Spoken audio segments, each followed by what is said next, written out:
Hey Clashes, we have a new mini spotlight event starting tomorrow, and the first time ever, we have a new Super Troop releasing with this event. And you've heard that right. Not released in an update, but instead in this event, you're going to be able to play the Super Yeti permanently. It's not just during the event, but as well after. Before we're taking a look at the Super Yeti, though, we are going to talk about the event. You can progress through the event with doing multiplayer battle and with getting each star, which means 3-star is going to give you points, 2-star less, 1-star less points. But if you want to boost those points with bonus points overall, you can use the Super Yeti anywhere in your army, clan, castle, regular army. You need only one of them to collect bonus points to progress faster through the entire event. Those are going to be the rewards, and yes, I can see the comments already. It's not the craziest events for active players because resources are typically not a problem. Those events are aiming mostly for less active players who are struggling to get the resources together, which is not really anyone most likely on YouTube, I assume. But if you want to buy the event pass now, which is way cheaper than the regular event pass, you can support your favorite content creator with using credit code iTzu. You can support me and this channel. Because with getting the pass, you're going to get more medals, where you can then spend them on a scenery, for example, which is then way cheaper compared to buying it normally. But if you want free to play, I guess the best thing you can go for are the research potions, because you don't get that many medals, so you won't be able to get like a rune or, for example, the scenery or anything like that. So it's just a nice to have, I guess, event and not the craziest difference. But the craziest thing about this event is obviously the new Super Troop, the Super Yeti. This thing is just a stronger regular Yeti.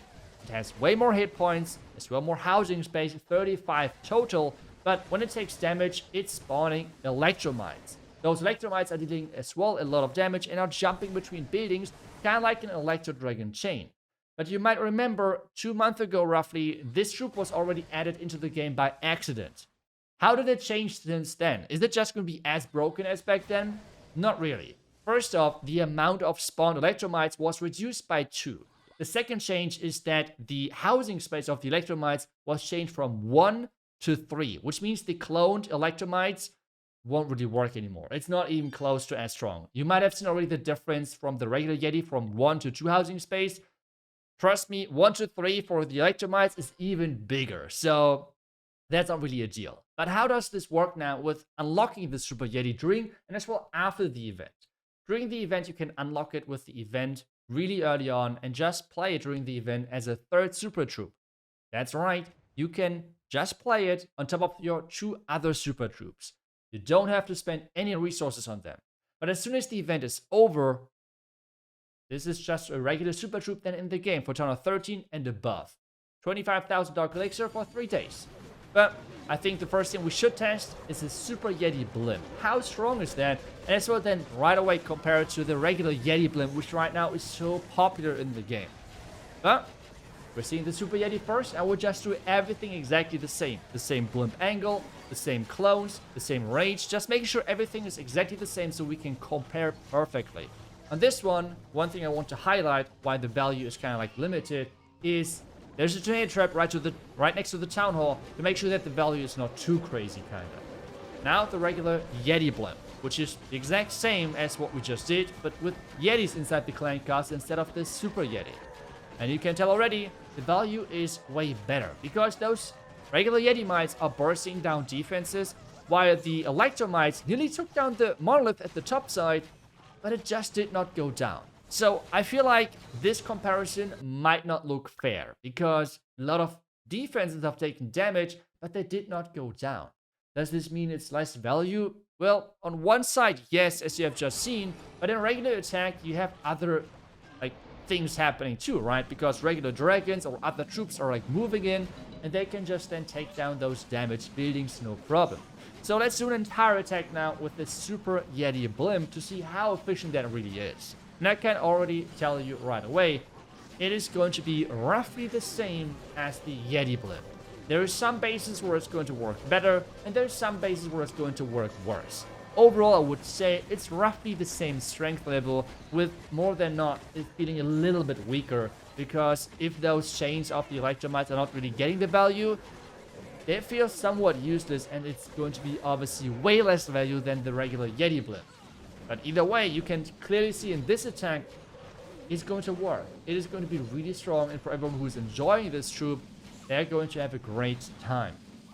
Everyone who is using right now the Yeti blimp as a normal attack, you don't really have to change anything, to be honest. You're going to be fine. You already feel like it's like, how do I say this? It is already really strong, so never change a running system. I think that is how you say it. So on this one, we're easily able to overkill the base. All 4 heroes alive, ton of dragons alive, and this base is gone. But how does an army now look like when you're putting the Super Yeti on a ground attack, having it your main army? I think we should do exactly that next to have overall 8 Super Yetis in our army camp. And if you're wondering how we get through the base, we're going to have the new siege machine, the barrel thrower thing, where we're having super wall breakers getting put into the base, so we never have to worry about a wall again in our life. The concept here is to have two overgrowth spell to make sure that one flank is funneled, the other flank is then funneled by a king and the queen, with an addition of a Super Yeti to help them over there a little bit. Otherwise, all of the Super Yetis in between. That's pretty much it. And then have some fun. Use the jump to get further into the base, or just rely on the wall breaks if they're opening the correct walls, and you're going to have a great time. The overgrowth to really funnel, push your Super Yetis into the right directions, and that's why you can use the Royal Gem, as I just did, to funnel the Super Yetis even better. We're in the core, the Super Yetis are there, they're tanky, we still have the Warden ability, we still have a second overgrowth which you can use on the back end if the rage area is too annoying for us, but that's pretty much it. I mean, they're just so crazy tanky that they can really run through most of those bases, no problem whatsoever. As well, they're really nice to combine with, for example, Titans, because they're working pretty much the exact same. If you combine them with Root Riders, that doesn't work as efficient in my opinion, because one is attacking defenses, the other is attacking everything.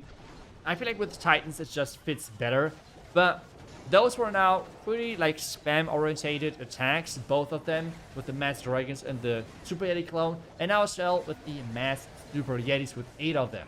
So on this one, you can clearly tell it works great, because if you take a closer look at how many Super Yetis we have left alive, that's a lot. I mean, the Royal Champion on the back end, no question about it. She's carrying right now to make sure that the attack is not taking too long. But, I mean, we have, like, so many Super Yetis alive that the attack would have been finished anyways. 1 at the top side, 3 in the middle, or like 4 or something. It is a really nice overkill.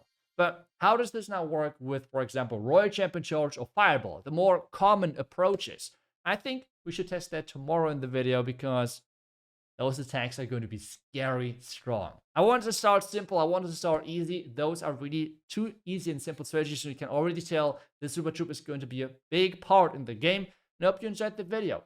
Thank you so much for watching. I will see you guys back tomorrow with the next class video. Until then, see ya and bye bye.